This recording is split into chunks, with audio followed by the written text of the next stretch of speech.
Good evening, everyone, and thank you for joining us for this important conversation. This is part one of a series called Erasing Racism, and we have 4 parts of this conversation, and today we're kicking it off with conversation 1. Today, our issue that we're tackling is racism and religion in our local community. And we thank the Charlotte Pride Interfaith Programs team for bringing such an important and oftentimes divisive topic forward. Today, we're joined by Reverend John Cleghorn and by Reverend Clifford Matthews to have this conversation with us. And we're excited that you could be with us on this Sunday evening. For those of you all that are watching this on Facebook Live and other streaming platforms, we encourage you to be a part of this conversation.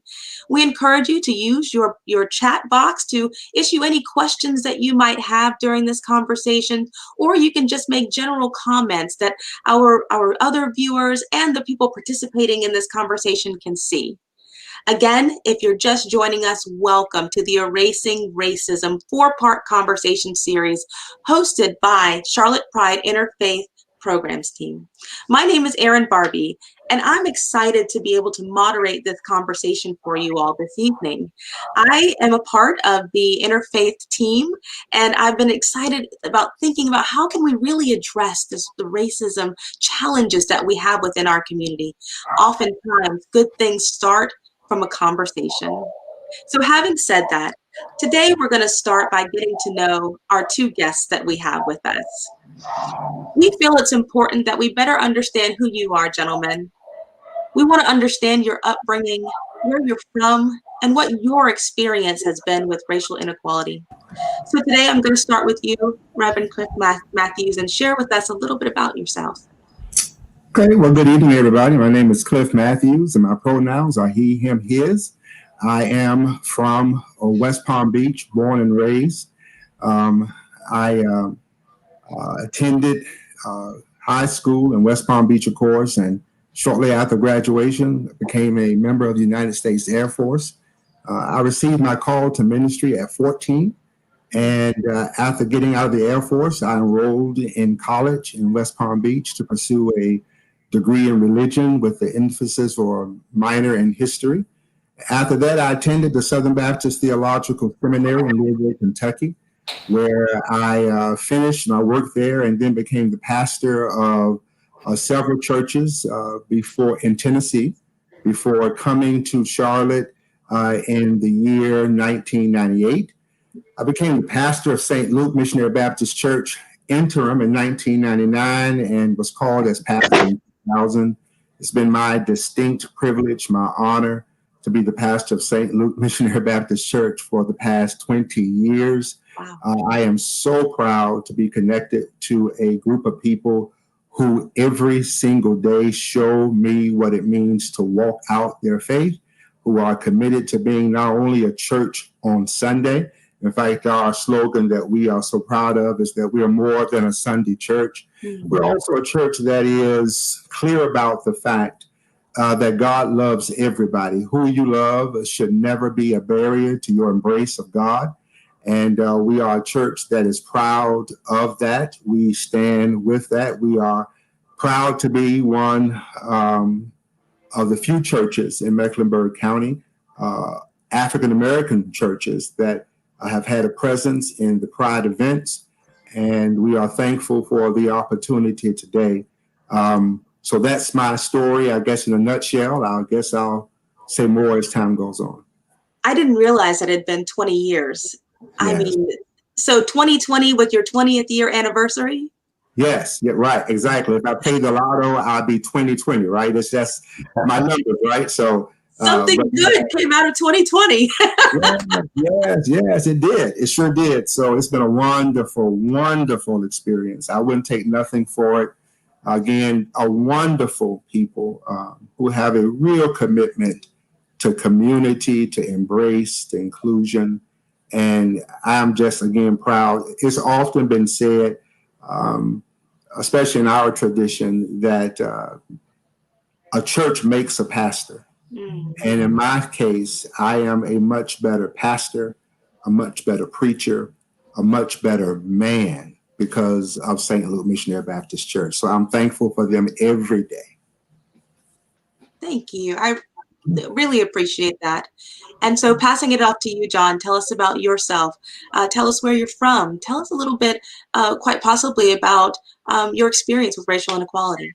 Absolutely. Well, good evening, first of all, and thanks to Charlotte Pride for doing this. I'm delighted to be on with you, Erin, and to see my friend Cliff. We've talked and met, and our congregations have done some things together in the past as part of this journey, both because of our congregation's similarities and where we differ, and those have been blessed times. So I'm delighted to be with all of you all and all of our viewers. Just a quick word about my growing up and then my adult life. I grew up in Atlanta, and I had an interesting growing up. My father was a journalist, and particularly in my growing up years, focused on civil rights. And so there were a lot of people in my home that were involved in the movement. And my father actually left daily journalism. He's an editor of the paper in Atlanta, and he left daily journalism to join the movement for 2 or 3 years and write a book and do some other things. And then he got back into daily journalism. So on the one hand, I was blessed to be around people that spoke this language from the very beginning. On the other hand, my bringing up was very, very privileged. My mother was a teacher at a prep school, and so by lieu of that, I went to a fairly elite school where there was very little diversity, and what people of color were there were very affluent people of color. They were there because it was, again, a school that not everybody could afford unless you were the child of a teacher. And so I was around a lot of privilege, and my upbringing was in many ways very, very privileged. I went to college, came to Charlotte after college. My first career was journalism, and I spent 6 years writing for the Observer, and then I spent 18 years in corporate America. Went to work for Hugh McCall at Bank of America or Nations Bank or NCB, depending on how old you are, and had good years there. But as a young man, had felt intrigued at the very least, if not fully called by ministry, and that really never went away. And was fortunate. I'm of the Presbyterian stripe to the bone and from the cradle, and so my options for pursuing that were limited until a Presbyterian seminary was opened in Charlotte. It was for weekend folk, and so I was able to feed my family and pay the mortgage, and yet keep a corporate job and go to school on the side. And that allowed me God gave me that off ramp out of corporate world and into ministry. And Cliff, I'd never heard church makes a pastor, but I don't know that those words could be any more true than in my life as well. I was a person, many things I'm going to write down tonight. I was called to a little church that was 1 foot in the grave, had 12 members at the time, was about to shut its doors. God stirred a new thing, and the old traditional folks there, having sort of seen what the inside of the tomb looked like, I think their hearts were changed, or maybe their hearts were amplified and opened all the more for who they truly were. But they welcomed in some new folks that were black and white, gay and straight, rich and poor. And that was the making of a new thing. And so that has been my ministry since 2007, 08. And it has changed me in every way. In many ways, it's brought out what was perhaps innately in me from my upbringing and my parents' shaping of me to be open and constantly growing. But I would have never anticipated the opportunities to get to know all kinds of people, particularly to walk with LGBTQ folk that blessed me by welcoming into the most detailed aspects of their lives, people going through transition, people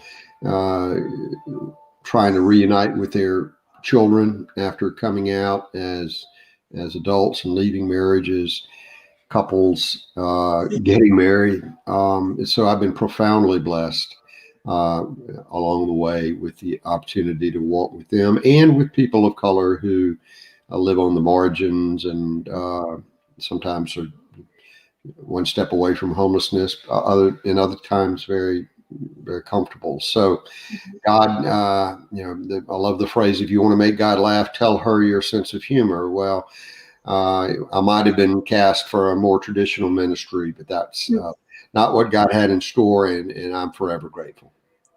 Thank you for that, John. What I'm hearing from both of you, especially in your churches right now, is that there is a sense of welcome, openness, a place where people can feel like they belong, right? And whatever that looks like, whatever place on earth that they walk from, they can come to your locations and they can feel good about themselves. What I also recognize is that can be a bit of a bubble feeling, right? You go there and you feel good, you get energized, you get your spiritual cup filled, and then you step back out into our world and you see the injustices hit you right in the face over and over again. And when we talk about racial inequality, oftentimes, people turn to faith when they're feeling that strife, and we're in that moment right now within our community, within our country. So, talk to me about what role does the church play in achieving racial equity? I'm gonna go back over to you, Cliff, on this. What role does the church play in achieving racial equity? Well, it depends on when you say church, what part of the church you're talking about. And I say that because what it would take, what we're called to do, really depends upon our position and our relationship to that issue of white supremacy, privilege, and all of that. The Black church does have a role to play, and that role has often been talked about from a prophetic kind of stance, that it is to speak truth to power, if that is a classic definition of being prophetic, right? And so the Black church, the civil rights movement's classic example of the Black church being able to use its energies, its spirit, mobilize its people to speak truth to power in a way that causes America, the context, people to see something is wrong that we have to make right. So in that regard, the Black church does have a role to play, and that role is to lift up injustice that we're seeing played out over. When you talk about this pandemic, I often think about it as a country doctor would think about an old-fashioned salve, an ointment that grandma used to put on, right? There was absolutely no medical proof that it worked, but she'll put it on your chest at night, and it was supposed to be something out, right? Yes. And I think what COVID has done is like that salve, it has drawn from just beneath the surface those things that were there that we may not have wanted to acknowledge were there, such as the issue of COVID hits, and we are confronted with the fact that more people of color were getting sick, still to this day, getting sick and dying from COVID. And that was directly linked, not so much to, as one conservative politician said, that Black folk or people of color, coloreds, need to wash their hands more. It wasn't about that. It was about the fact that in America, people of color have poor access to healthcare, the healthcare disparities that we have talked about in our community, through the task force work, through your work with Leading on Opportunity. Those disparities became so evident in how African Americans were being able to access treatment. There was a slow delay in getting treatment and getting testing sites into neighborhoods of color, right? And then, absolutely, yeah, and then beyond COVID coming and showing us all of that, we're confronted then by the fact that even during COVID, it was still open season on Black lives, right? So even with COVID, you can't, you're lynched while you're jogging, you're shot while you're sleeping, and you're killed under the knee of someone on the pavement, right? And so we're seeing all of this, and it just becomes clear that there is a real sense that in America, and I embrace this mantra, and I will talk about it hopefully as we get further along in our conversation, that Black lives really did not matter, and Black lives should matter. And so the role that the church has, the Black church has, is uniquely to speak truth to power, to become an ally and a partner in the struggle. And I would say to really put back on its rightful mantle as the first Black Lives Matters movement in America. The independent Black church is the first Black Lives Matters movement in America, but it failed in a real way. And we'll talk about it, hopefully, as we go on. It has failed to live up to that mantle for a lot of reasons, among which is the continued legacy of racism, the continued desire for a sense of belonging, HIV/AIDS, and how that whole pandemic really tore a hole or exposed the fact that the issue of sexuality in the Black church is an issue that we are not even ready to talk about for a lot of reasons, right? And so the Black church failed to really be able to speak with a clear voice that Black Lives Matter in the way that it should, because it was unable to do the necessary work of making Black Lives Matter more than just the color of the skin, but also one's affectional orientation. And so maybe this is calling the Black church back to pick up its mantle, to not be afraid to talk about that Black Lives Matter, and that means all Black lives, without regard to who you are, who you love, and all of that. So that's the role. And for the white church, or I would say the majority church, I couldn't even begin to speak about that because I really don't know what to say, but ooh-wee. I know colleagues who have lost pulpits, lost following, simply because they dared to say that we got to do better, I just don't know really. I couldn't answer that question. Well, first of all, you might dropped on so many topics that we could go into around the racial inequities that are occurring with our community.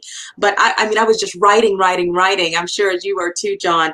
One of the things that stuck out to me was about how the Black church failed to live up to the mantle. My goodness, that is powerful, and something that when you tie in what happened with HIV and what happened in our past, and we didn't quite get it right, is what I'm hearing. And now is our opportunity to do a better job. So I'm going to put a pin in that because we're going to come back to it. And I'm going to push to you, John. Same question. What's the role of the church in racial equity in your perspective? How long do we have? We're still under an hour.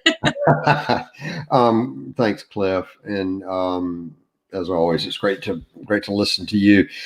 The church has so much to do, starting with claiming and naming its role, not just in abiding white supremacy, but advancing it. Not just in failing to push for equality, but historically being intertwined with the institutions and using God's own scripture to advance and defend America's original sin of slavery and more ever since. What you want to call it, code or dog whistle, but we've used faith and we use scripture as white people in the most insidious ways to advance and continue and sustain racism. And so, first of all, church overall and churches individually, white churches, have plenty of work to do to look at themselves, look at their histories, examine their stories, and name and confess specific places where they have done that. That has been a part of our journey at Caldwell, and there's been a lot there. It's an interesting place because most of the folks who are at Caldwell now have gotten there in the last 14 or 15 years when the church has come back to life. But the church is 108 years old, and so it has quite a long history that we examine. And as white people, we have to claim. Some might say, "Well, you weren't there." Well, yeah, our folk were there, and that makes it our story. And so we can't back down from that. We talk about, and I think what Cliff was talking about was a God of both love and justice. And so we have to seek mercy and forgiveness, but we also have to uphold with an equally high hand a demand for justice. And God expects us to model that and prophesy about that as often as we can. I don't have a great mind for quotes, but I do know that Frederick Douglass said, "Agitate, agitate, agitate." And I think that there is a growing call on white churches in particular to agitate within their own communities, to use the social capital we have to hold other white folks to feet to the fire and invite them into doing the hard work and then doing it with them and alongside them.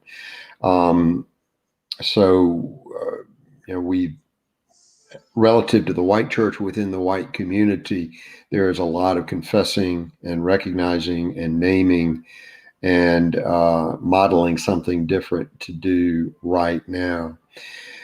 When the church gets into broader ecumenical and interfaith and crosstown work, we have to be adept to be on our toes in a different way there. We show up, and I'm speaking as a white person, as a white pastor of a church that is majority white, but we're about 20% or so people of color, 20% or so LGBTQ. So we're, a variety of things, but we are a majority white church, and our institution has that history.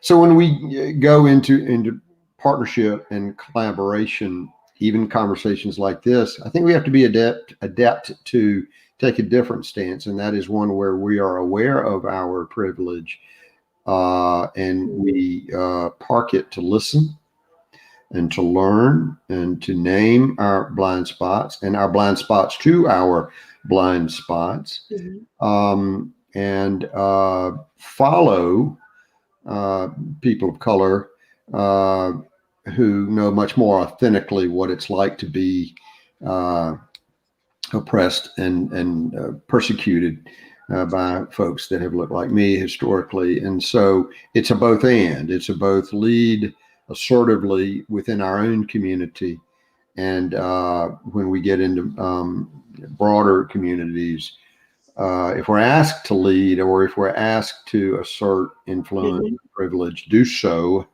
but wait to be asked and wait to listen what more we can learn and find our place within all of that. Thank you for that. So what's occurring for me, and I'm hearing from both of you, is that within your own congregations, you are, for Cliff's point, speaking truth to power. You are sharing the messages that need to be shared. But I want to talk about the broad church, right? When I'm going to go back to Dr. Martin Luther King. He had a famous quote, and I think I'm going with this. He said, "It's appalling that the most segregated hour of Christian America is 11 o'clock on Sunday morning." And you both shared, Cliff, your church is majority Black. John, your church is majority white. And then you're sharing these messages. But is there something to a multicultural church? Why don't we see that more often? I was talking with my wife about this series earlier, and she said, I just want to be with my people. Right. And there's nothing wrong with that. Mm-hmm. But how are we truly reaching across lines of difference if we Mm-hmm. remain segregated at the time when we're receiving the message? So, John, I'm going to stick with you on this, and then Cliff, I'm going to turn it over to you. John? Mm-hmm. Well, thanks. I'll try to be brief. This is one of my most favorite topics, and one that has shaped my ministry, both from a learning perspective and, well, I'll just say from a learning perspective from the beginning, not just multicultural, but indeed intersectional. And so I want to affirm absolutely what you said, that, again, I can't speak from my own experience, but I know and respect and have learned that sometimes on Sunday morning, you need to be with your people. And it's hard to be in a majority white space and relax and breathe and be with our God in a way that may be different from other majority white spaces that are our Monday through Friday world. Out of that, I have learned to truly respect the people of color that are part of Caldwell, because they are intentionally choosing to come and be and play an active role in a place that is still learning how to be open and accepting to everyone.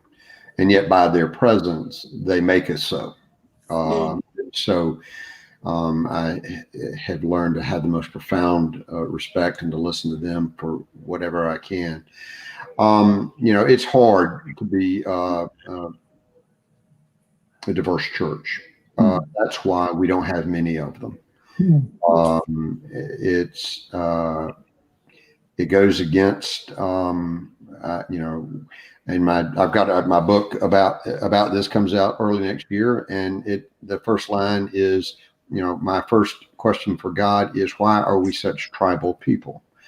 Well, we are, because that's kind of how we've, it's a fight or flight world, and we figured out how to survive and evolve by hanging out with our own, and yet that has such lurking kind of dangers and risks. So it's not easy to be a diverse church if you're really trying to do it authentically. If you're going more than beyond just saying, well, hey, look, the person in the pew next to me is different. It's got to be much deeper than that. It's got to be relational. It's got to be vulnerable. It's got to be open and transparent. Feelings will get hurt. Misunderstandings will happen.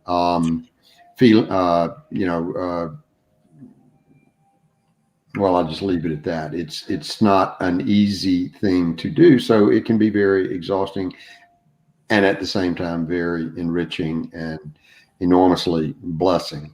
So, you've asked a question that is enduring, and King's statement is convicting of us still. And I'm probably going to be asking myself that question and studying that question for the endurance of my ministry. Thank you so much, John. Cliff, over to you. You know that phrase, I just want to be with my people. Yeah. Well, yeah. I understand. And John, thank you for your, that was beautiful. King did say that the most segregated hour is 11 o'clock. And my joke would have been, thank God we worship at 10, right? So he's not talking about it. So that was my little joke. But in serious, I would say that this is a complex, it's not, well, let me just say this, that it is so easy to talk about, why can't we just have multicultural churches? Well, and we don't have time for all of this, but let me just say that the story of American Christianity is that the rise of the independent Black church and Black denomination was a direct result of the mistreatment of Black bodies in white spaces. So that when you start talking about the rise of the independent Black church, let's say the AME church, that began when worshipers were in St. George's Methodist Church in Philadelphia in prayer. And they were tapped on the shoulder during prayer and asked to get up to the balcony because someone who was white wanted their seats, right? And the whites were getting afraid or uncomfortable with the presence of Black bodies in white worship spaces. So here's what I would say. we have tried the experiment, I guess you would say, of blacks and whites worshiping together. But what Black Bodies found is that we can be in the same space, but even in those spaces, our blackness is somehow not as whole or not as significant as the whiteness, so that even in sacred moments of prayer, you ask me to move to make space for someone else, right? And so the reality is, when will the church come together? It will come together in a sense when we really deal with this issue of the intertwining with this message of Christianity, particularly in America, white supremacy, and how that has impacted our hermeneutic, that is how we interpret scripture. It has impacted how we see God. It has, in essence, the big conversation, I love history, right? So the big conversation pre-independent Black church had to do with, how do we embrace Black folk in our spaces? We can baptize slaves, because if we baptize them, they become equal to us.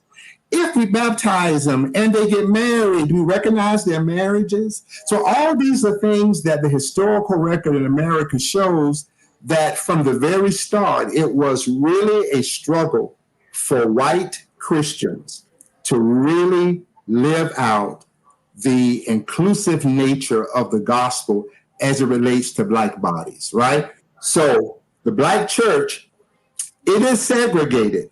And here's the real dynamic. And I'm just going to say this. I need to be quiet because I'm talking too much, but you got me on a roll. Just say it. Go ahead. Pull it back a little bit. Right. Put it on in. Roll. I'm saying roll. No, I had to put it in. So what I was saying is that, oh my goodness, the Black church is relevant because it speaks to the significance of Black bodies. And I understand that it's segregated in a lot of ways, but it's not because we have a sign that says whites not welcome. But the reality of it is, you've got to, oh my God, oh my goodness. It's one thing to see your Black coworker as your Black coworker, but how about when you go to work and you tell folk, my pastor's Black? And then, to be honest, Black worship in the traditional sense. I know we're not monolithic, and we have some spaces that were Black church that was more or whatever, but the Black church, with its synthesis of Christianity and African traditional expressions, we are loud, we are expressive.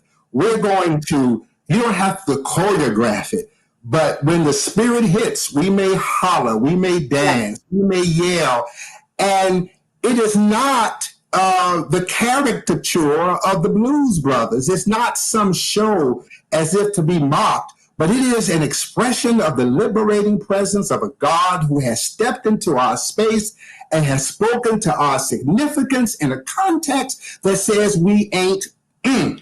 And so we need the Black church, and we just I need to be around my folk, because sometimes I done caught hell on that job because I'm dealing with this person who really doesn't value me because of the color of my skin or my affectional orientation, and I need to be somewhere where on Sunday I can just holler or raise my hand, or I can just, in essence, cry, and no one's going to call 911 and ask me what's wrong. Okay, Cliff, I'm going to challenge you a little bit, and John too. If we say that this is the safe space where we can go be with our people, we can not be judged, we cannot get that 911 call. So are we actually saying that in order to do the work, we have to do it outside of the church sanctuary? That there's not a space for it in our sanctuaries because of difference? Well, what I would say is that, let me say this. I think the onus or the burden on being a multicultural church is not on Black folk. I think the onus is on white folk to change their deeply ingrained, deeply embedded sense of superiority based upon the color of their skin. And this is really where we need to have a conversation eventually about the fact that this is not just about white folk who are conservative, but that same kind of white superiority and supremacy creeps into even communities of the marginalized.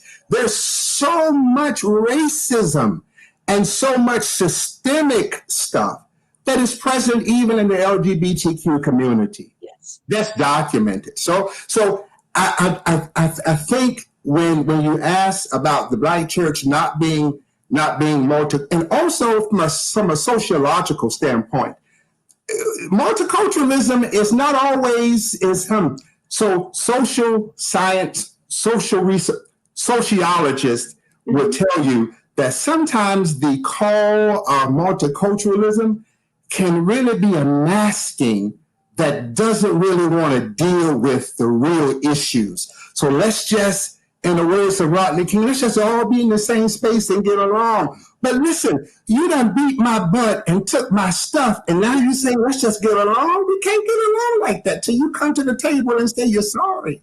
So Okay. I hear you, Cliff. I'm sorry. Now, John, is the onus on the white church?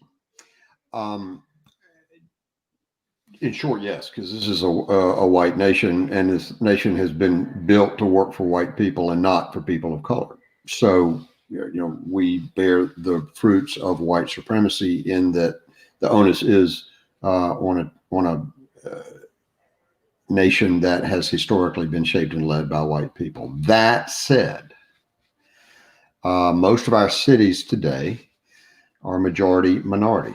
Our top 30 cities in America today are majority minority. Charlotte is a majority minority city. There is not a racial majority in Charlotte today if you talk to the experts. I'm a big believer in, to make a white reference to a white sport, the gospel of Wayne Gretzky, skate to where the puck is going. We've got to start building churches for not just today, but for tomorrow. America will be a majority minority country. They say by 2040, but we're getting there so much faster. And that's the America that we've got to build our churches for. And so it's like the Greek god of Janus looking back and looking forward at once. We've got to look back and I think affirm everything Cliff said. And yet for those who choose to, and I don't think it's a one for all response, a one for all answer, but those who can, who feel called to, who are at that point in their life where they want to try and wager to create diverse spaces, we can do that. We can try and plow the ground that needs to be broken for what I think is going to be America's future. And again, that ground can be hard and you can run over your foot with that plow. So I don't think it's a monolithic answer that, churches need to do X, Y, or Z. There are many kind of churches. There are many kind of worshipers. There are many kind of faiths. But for those that feel called to do it, it can be, I refer to it as being gloriously messy. It is glorious every day. It is messy most days. And sometimes it is gloriously messy. Mm-hmm. And the other phrase I use is you're stepping into a space that whose goal it is to have constructive tension. That is tension not as a pejorative, but as a creative space that creates new life and new ways of worshiping God and bearing witness to the God of Jesus Christ, who walked in a diverse first century. So for those who had the opportunity or the call or the place, that's what we're trying to do. But we do not, for one split second, believe that all churches have to be like ours. Churches need to be places where all kinds of people can find sanctuary. Yes. And so we need, just as America is a diverse nation, we probably need a range of churches, keeping in mind what the future of America looks like already in our cities today. And getting back to what the exclamation point that Cliff put on what Dr. King said, maybe Dr. King was asking a rhetorical question about 11 o'clock on Sunday morning, because until our country is more equal and equitable, we are not going to be a whole lot less segregated on Sunday morning, because we've gotten it wrong for 400 years. Maybe his question was imagining an ideal that is what we just need to continue to strive for, but maybe not beat ourselves up too much right now in the here and now that we're not there yet, because our country sure is not framed in that frame. Yes, thank you for that. So I'm going to shift a little bit to talk about what's happening currently. And Cliff touched on it earlier about COVID-19 really shining a light on many of the issues and injustices that we experience in our communities. But traditional worshiping is not available to us right now, right? You can't go to a sanctuary and give a hug to a person that has experienced illness. You can't talk to someone who was on the front lines of any kind of protest and say, help me, help you. You cannot do that right now. It seems that we have to meet even today in a technological space, which just isn't emotionally connecting. It's difficult, right? And so how do you do this work of racial equity? How do you tackle these subjects that you're talking about right now in a COVID-19 space? What does that even look like? Cliff, going back to you.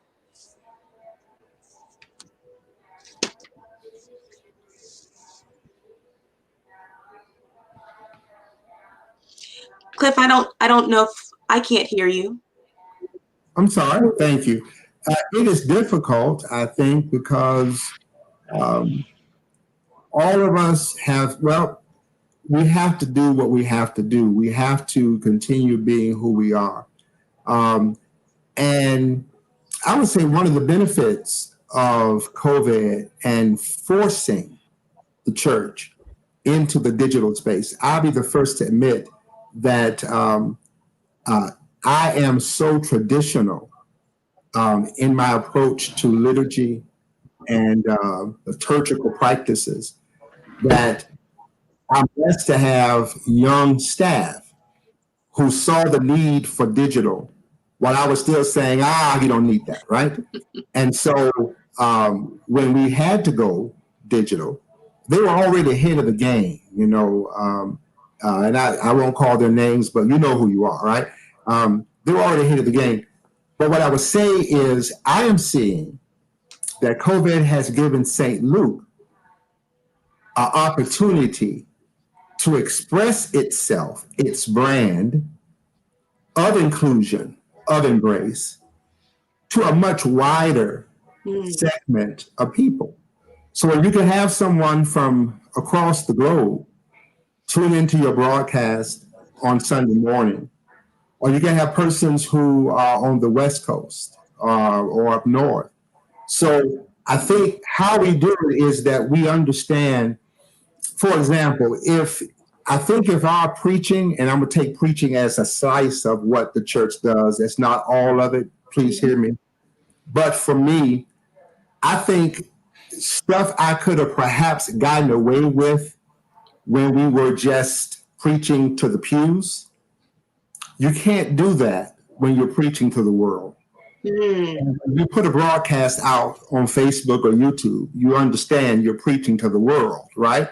And so if you're preaching and what happened to Brother Aubrey, Sister Taylor, Brother Ford, if that didn't come across your preaching, I think you become almost irrelevant. If you're not able to talk about the injustice and the disparity that is obvious in the COVID pandemic, I think you lose credibility, right? So part of what we do to bring about this message of justice is to use the platform that we now have in COVID, that is to broadcast our services, to take the St. Luke, in my case, brand global, to invite from around the globe persons to come and join us to check us out, but then to make sure that what we're presenting to the globe, to the world, is in keeping with a theology grounded in this sense that God is a big God of love and embrace, and that Christ has come to us. Christ became incarnate so that we can become the body of Christ in this world and make a difference. So that's what I would say about that. So just digging just a little bit deeper, you can share the message, but how do you move people to action in a digital space? Well, that's great. See, and this is where it's really phenomenal, right? Because you know what? Our role has never been to move people anywhere. And that is the basic theology that I think we forget in the church, that there is something, and I can't quantify it. I can't give a chart with data points to show it, but there's something called the power of the Spirit. The Spirit does move. And if we believe that the Spirit of God is moving in this world for justice, if we believe that indeed, God is a God of liberation, that God is a God of justice, then what we have to make sure is understand, and I hear what you're saying, I think where we may have to realize is that one of the greatest things we do as preachers, I would say me as a preacher, is not so much to tell folk what to do, but to preach about a God that has already done it, and to invite folk into that space and to trust the Spirit to move them. If I move them, I have to keep them moving. But if the Spirit moves them, they don't need me to get motivated. All right, I hear you. So passing it off to John, to talk to us a little bit about how COVID-19 is impacting your space, your congregation, and how you keep people motivated and also doing this work of racial equity. It's a great question, and my first response is to kind of submit absolute humility before the question, because there is no blueprint for this. Nothing in our ministries, nothing in life has prepared our nation for this for over the last 100 years. And so, I think maybe the easiest answer and the most honest answer is do the best we can, with the understanding that these are awfully and strange times. In some ways, and I want to echo what Cliff said, in some ways, because we are so separated, we've had lots of folks tell our pastoral team at Caldwell, the church has become all the more important for them. It's not the same. The how is not the same, but the what of gathering on Sunday mornings has taken on exponentially more role in their lives, just as having community. And then in turn, I think it's helped some of our members reimagine what community can be and what it can look like. We love being together. We take 10 minutes every Sunday morning to pass the peace, and it's just a party. But that's just not safe, and it's just not smart. And we have no projection whatsoever as to when we're going to be back together, which is awfully hard and at times makes me very sad. But we've got to be smart. We've got to do no harm. And so there are some people who, and we've asked people to use their own individual judgment as to how they can be active in these days in the community. And some people are more active than others. But we have done a good deal of cooking and meal preparation, can drives, that kind of thing, where folks can do it in a socially distanced way. We're probably writing more checks than we like to as a proportion of our mission work, because we love to be a hands-on church. But right now, organizations need money to feed and house our neighbors. And so that has, we don't like just to do that. We like to be active as well. But that's what we can do now.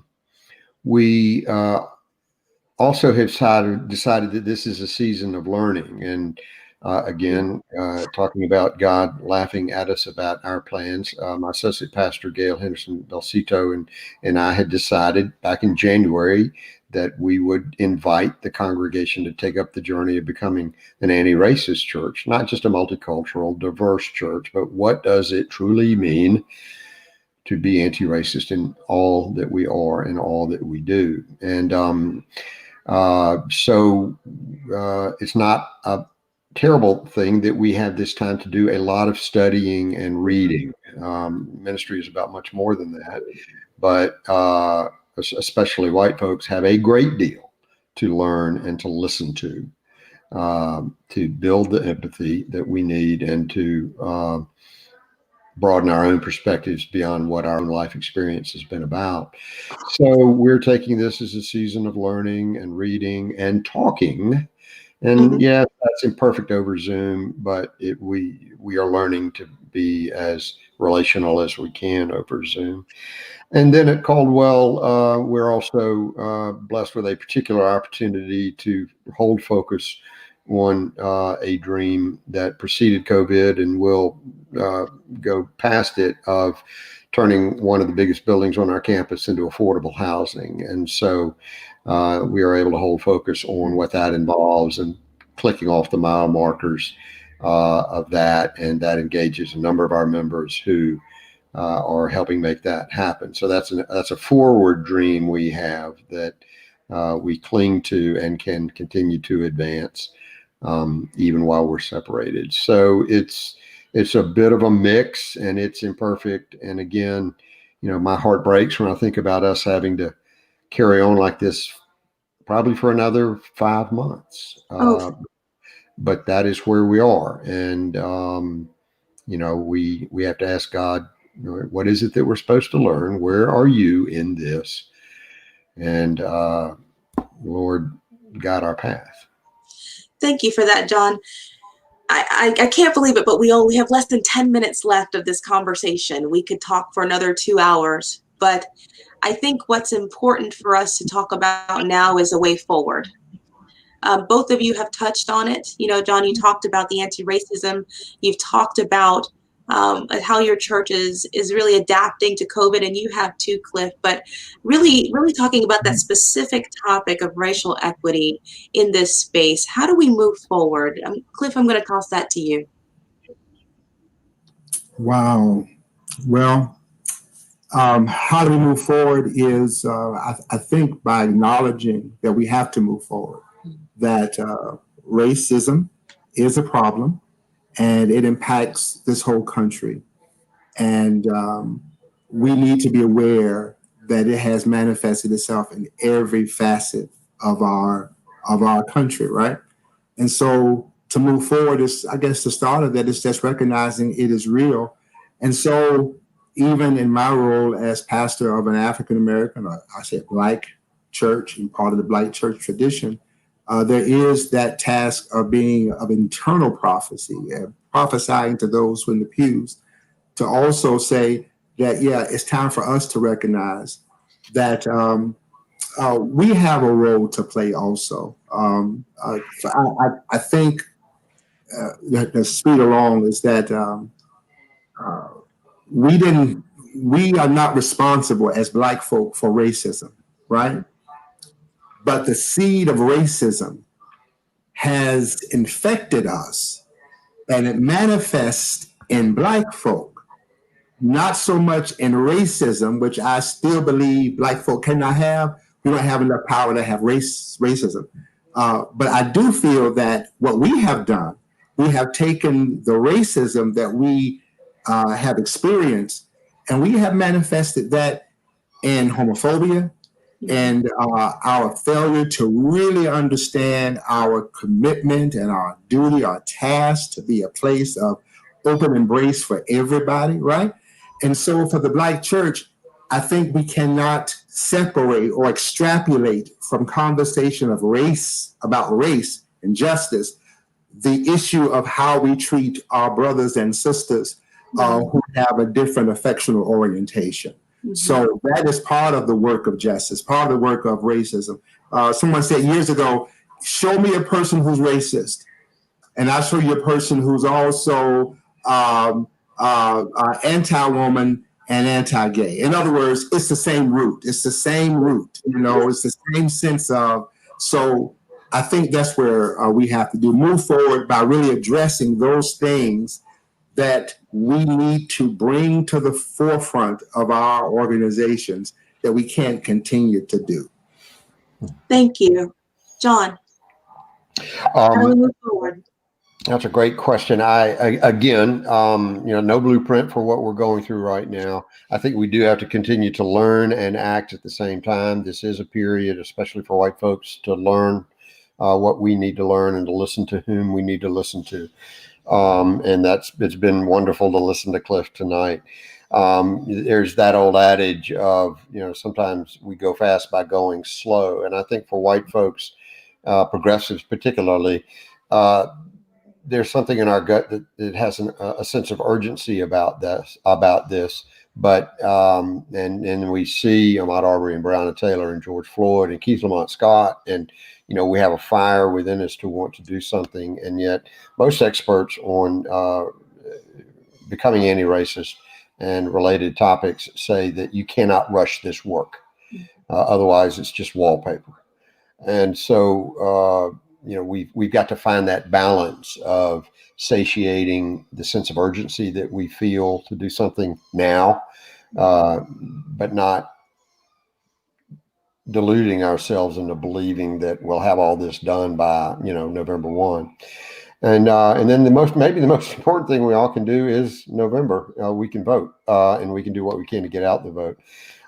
So it's, short-term and long-term at once. It's learn and act at once, and it's spending a lot of time on our knees, apologizing for when we get it wrong and asking how we can get it more right in the eyes of a God of grace and mercy. And then remembering that phrase that was at least associated with King Solomon, which is, "This too shall pass." We'll get out of this one day, and Cliff and I can go back to having coffee together. Virtual coffees are what we have right now.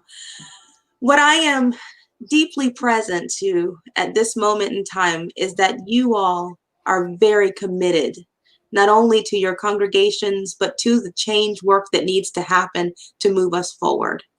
And I appreciate that you all would have this conversation, knowing that it is oftentimes divisive, knowing that these are subjects that we don't talk about often enough, and knowing that in order to move forward, we have to have these honest, open, and authentic conversations, which you all did that for all of us this evening. To those of you who are watching us right now, we are going to close, and I'm sorry because I know this is a riveting conversation, but that's the reason why we have a series, which is great. So you'll have to join us on September 20th for Religion's Role in Racial Reconciliation. Again, that's going to be on September 20th, where we're going to continue this conversation and dig even deeper into what religion's role is in racial equity. I thank you both for being here. I thank you all for watching, and thank you for allowing me to moderate this conversation this evening. I wish you all a wonderful Sunday. Goodbye.